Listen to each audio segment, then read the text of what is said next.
களம், அது உங்களுக்கு யாருக்கும் புரியாதுன்னு சொல்லிட்டே புதைச்சி வச்சிருக்கோம். அப்படிப்பட்ட நேரத்தில் தான் மக்கள் தலைவர் எம்ஜிஆர் இங்கே வந்தார். அப்படிப்பட்ட இது யாருமே கண்டுபிடிக்க முடியாதுன்ற ஒரு நேரத்தில் தான் அவர் ஒரு வீரியமாக வெளியில் வந்தார்.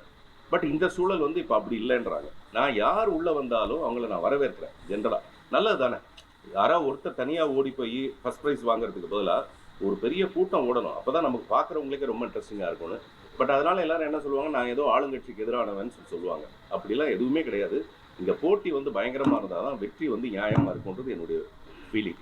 அப்புறம் எப்பவுமே ஒரு பிரச்சனையை கிளறி விட்டு ஆளாளுக்கு ஒரு பதில் சொல்லி அந்த பிரச்சனை அதிகமாகிறத விட ஃபர்தரா இந்த மாதிரியான உயிர்கள் பலியாகாம இருக்கிறதுக்கு என்ன பண்ணணும், அதை பத்தி தான் நம்ம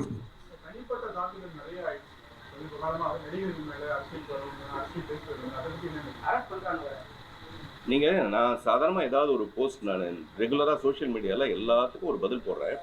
போடும்போது கீழே கெட்ட கெட்ட வார்த்தையில அவங்க ரியாக்ட் பண்றாங்களா, அது பார்க்கும்போது